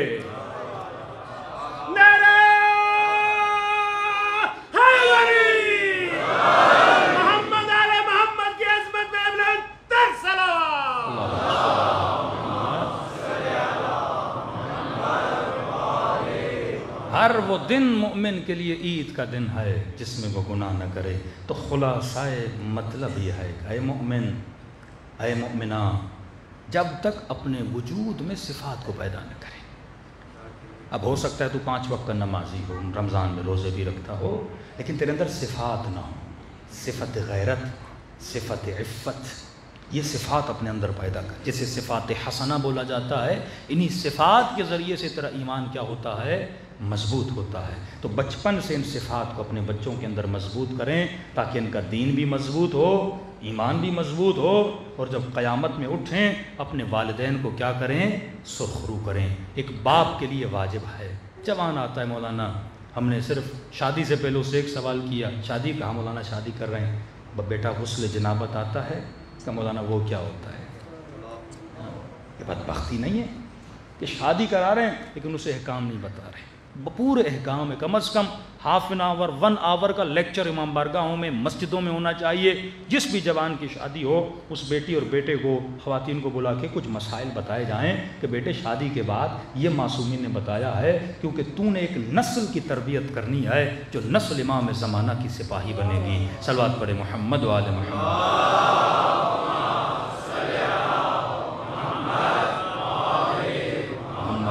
اجل فرجوں۔ تو جب تک فکر اہل بیت ہمارے گھروں میں نافذ نہیں ہوتی، ہمارے ڈیسیجن فکر اہل بیت کے مطابق ہونے چاہیے، ہمارے اعمال، پھر دیکھیے رزق اور برکت آپ کے گھروں میں کیسے آتی ہے۔ ہم جس پیٹرن پہ چلتے ہیں وہ اگینسٹ آف اہل بیت ہوتا ہے، پھر رزلٹ نہیں نکلتا، پھر ہم کہتے ہیں مولانا کوئی دعا، کوئی ورد بتائیے۔ دعاؤں وردوں سے کام نہیں ہوتا جب تک عملی طور پہ اہل بیت کی زندگی کو فالو نہ کیا جائے۔ صلوات پڑھے محمد و آل محمد۔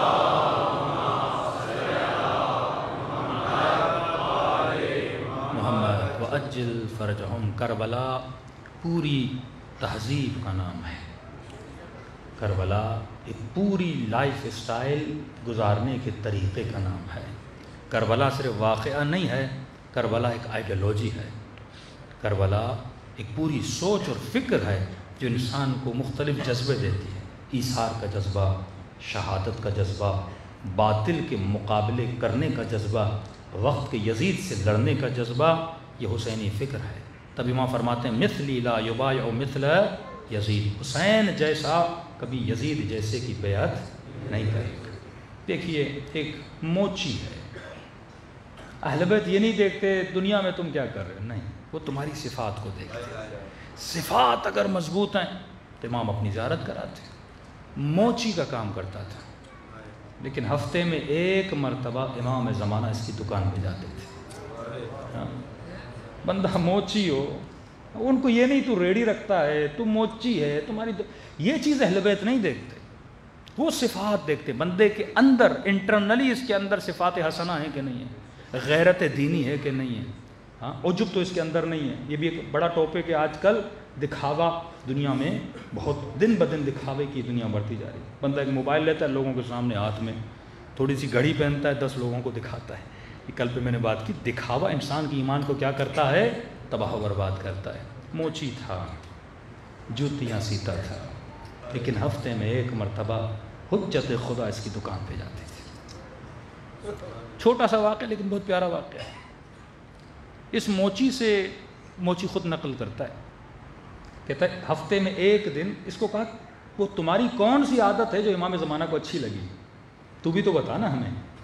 کیونکہ میں دکان پہ بیٹھا تھا، ایک دن امام زمانہ تشریف لائے، اور ظاہر جیسے آدمی دکان کھولتا ہے تو ایک آدمی اپنی جوتی دے کر گیا، دوسرا دے کر گیا، تیسرا، 3 لوگ اپنی جوتیاں دے کر گئے کہ بھائی ہمیں بہت جلدی ہے، جوتیوں کو سی لیں۔ انہوں نے کہا ٹھیک ہے، پہلے آپ کی سیوں گا، پھر آپ کی، پھر آپ کی، اتنے ٹائم پہ آ کے جوتیاں لے کر جاؤ۔ کہتا میں نے سینا شروع کیا، جب سی رہا تھا تو امام زمانہ نے اپنی جوتی اتاری، کہا کہ موچی میری جوتی کو سی۔ میں نے مولا کو دیکھا، میں نے کہا ٹھیک ہے مولا میں سیتا ہوں، پہلے یہ 3 سی لو، پہلے یہ 3 سی لو۔ امام نے پھر کہا میری جوتی سی لے۔ میں نے کہا مولا آپ کو تو پتا ہے میں نے ان سے وعدہ کیا ہے، بس جلدی جلدی یہ 3 سی لوں، آپ کی سیتا ہوں۔ کہتا امام نے پھر بولا میری جوتی سی۔ کہتا میں کھڑا ہوا، آگے بڑھا، مولا کے سینے سے لگا۔ میں نے کہا حجت خدا مجھے آزما رہے ہیں، میں نے ان سے وعدہ کیا ہے پہلے ان کی سیوں گا پھر آپ کی سیوں گا، اب اگر مجھے بولا تو پوری بازار کو بتا دوں گا میری دکان پہ زہرا کا لال بیٹھا ہوا ہے۔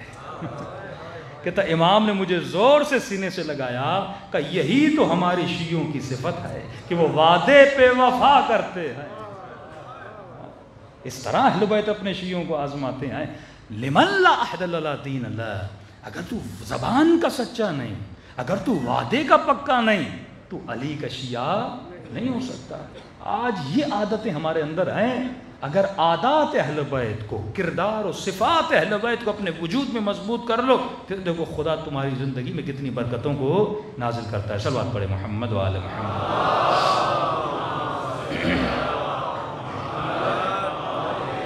محمد وعجل فرجہم، عادتیں اتنی جلدی بلڈ نہیں ہوتی، آہستہ آہستہ صفات حسنہ، خود کو علوم اہل بیت، ایک کتاب اٹھا لے زندگی میں، ایک کتاب، اس کتاب کو ڈیلی تھوڑا تھوڑا کر کے پڑھیں، کوئی اخلاقی کتاب ہو جس سے آپ کی بری عادتیں دور ہوں، اس طرح اپنی وجود کو ڈیولپ کرتے رہیں، اہل بیت کے قریب ہو جائیں گے۔ آئیے دلوں کو کربلا لے کر چلیں، سلام کریں ان ہستیوں پہ جنہوں نے اپنا سب کچھ رسول پہ قربان کیا، دین خدا پہ قربان کیا۔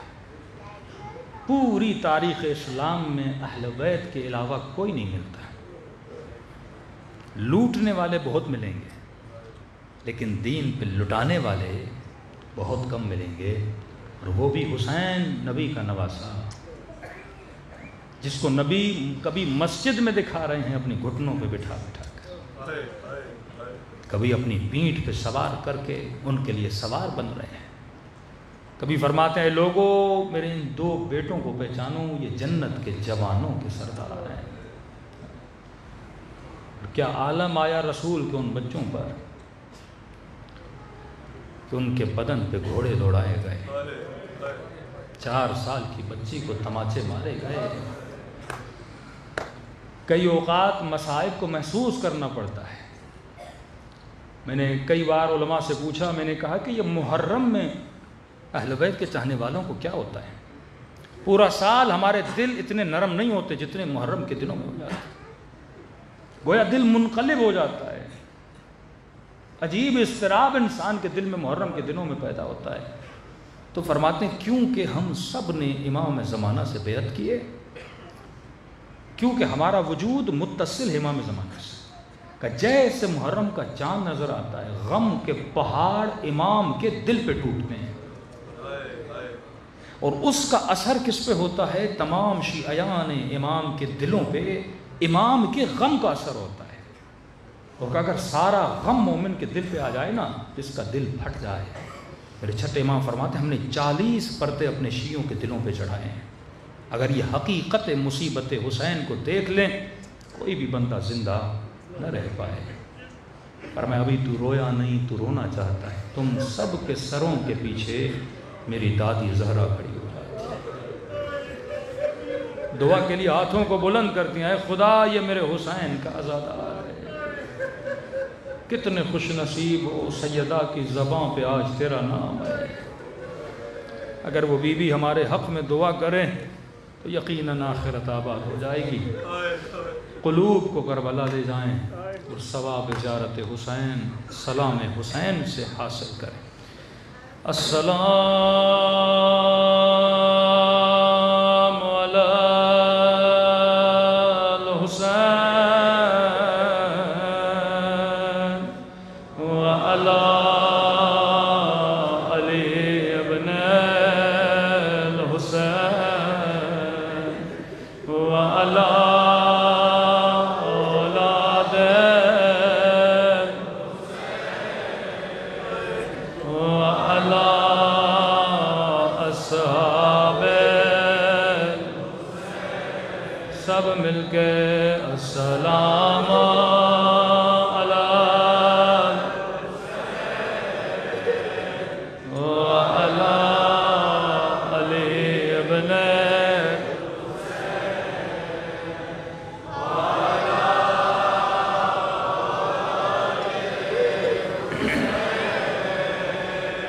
وعلی اصحاب، بلند آواز سے السلام علی الحسین وعلی علی ابن وعلی اولاد وعلی اصحاب، میرا سلام ہو سکینہ کی یتیم پہ،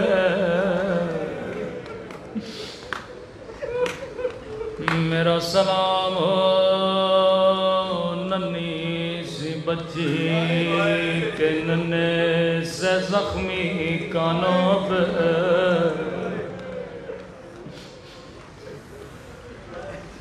رو کے کہتی تھی بابا قسم لے لے اب پانی نہیں مانگوں گی، نہ میں پانی مانگتی نہ میرا چچا نہر فرات کی طرف جاتا، رو کے کہنے لگی بابا میرے رخسار چھوٹے تھے لیکن شمر کا ہاتھ بڑا تھا، بابا میں نے ظالم کو بڑا بولا،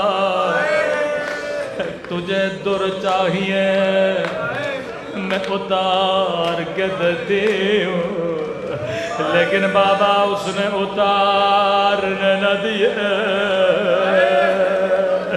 میرے کانوں سے خون جاری ہے۔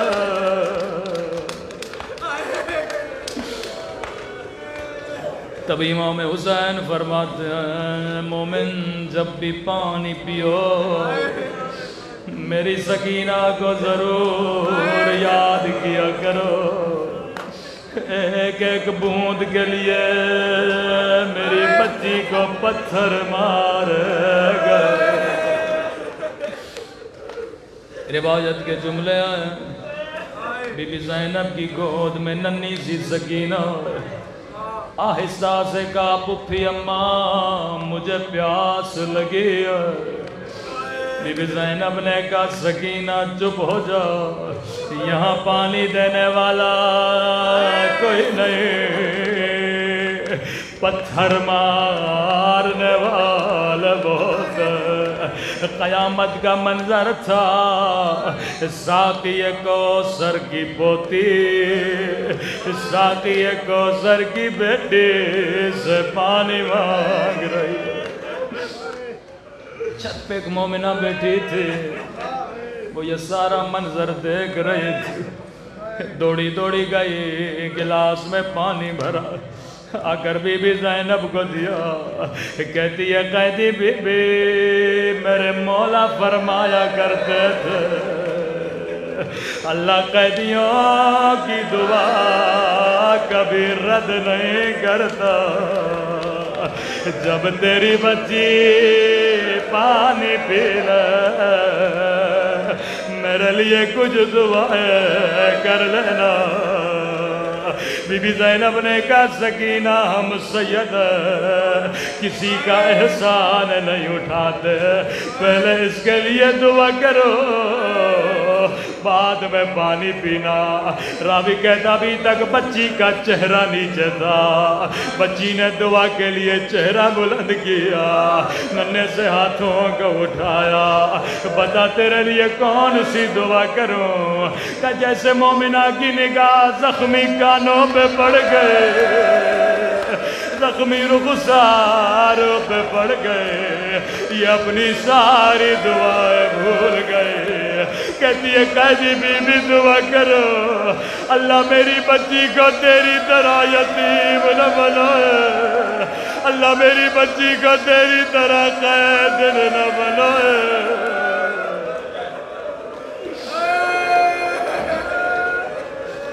سکینہ نے دعا کے لیے ہاتھوں کو بلند کیا، روکے گا میرے اللہ تجھے میری یتیمی کا واسطہ، او کسی بچی کو میری طرح یتیم نہ بنانا، کسی بچی کو سکینہ کی طرح قیدی نہ بنانا۔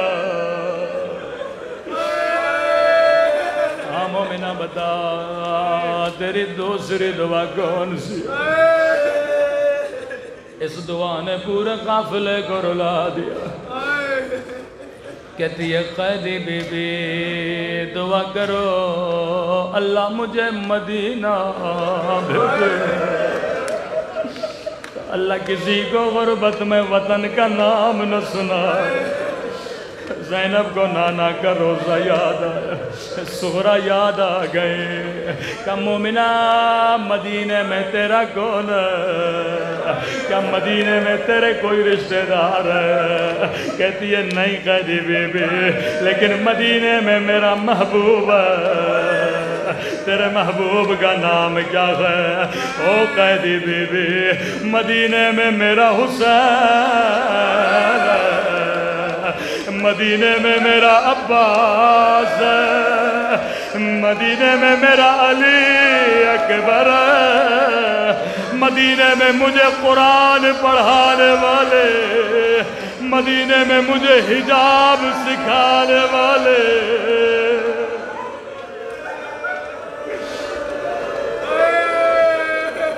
اللہ جانے بی بی زینب پہ کیا گزری ہوگی۔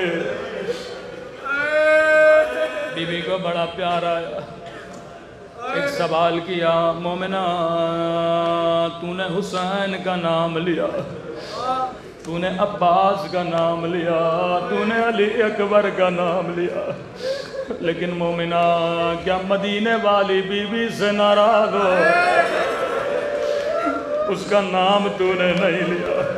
کہتی ہے قیدی بی بی میری مجال، میں اپنی بی بی سے ناراض ہو جاؤں، لیکن قیدی بی بی میری مجبوری سمجھو، میں یہاں اپنی بی بی کا نام نہیں لے سکتی۔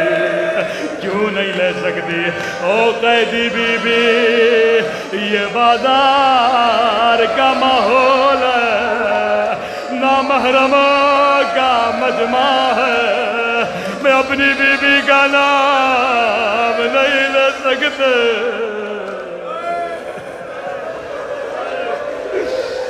اللہ جانے زینب پہ کیا گزرے۔ بی بی زینب نے کہا مومنہ اگر میں دعا کروں تیری دعا یہیں قبول ہو تو کیا کہو گی؟ کہتی ہے قیدی بی بی کیا کہنا چاہتی ہو؟ کہ اگر مدینے والی تجھے بازار میں نظر آ جائے تو کیا کہو گی؟ ایک مرتبہ مومنہ جلال میں آتی ہے، او قیدی بی بی زبان سنبھال کے بات کرو، میری بی بی تجھ جیسی قید لے کہ بازاروں میں آئے، میری بی بی نام ہے علی کی بیٹی کا۔ اتنا کہنا تھا زینب کو جلال اپنا چہرہ اٹھایا، کہا ام حبیبہ نہیں پہچانا، انا زینب ارے وہ دن گزر گئے، میرا عباس مارا گیا، میرا حسین مارا گیا۔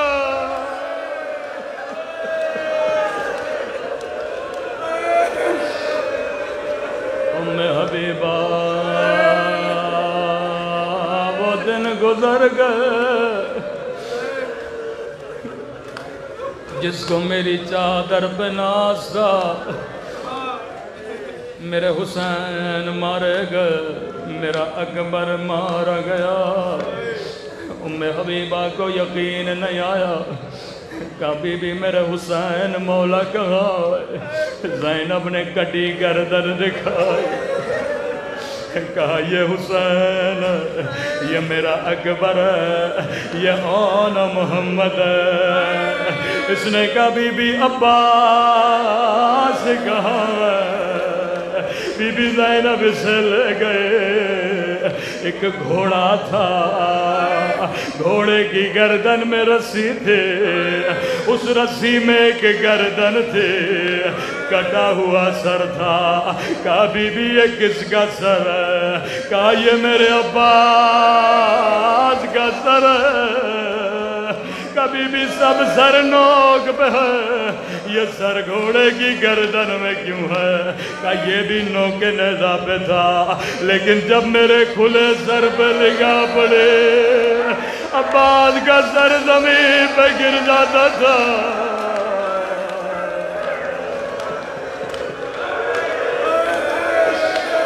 آئے میں قربان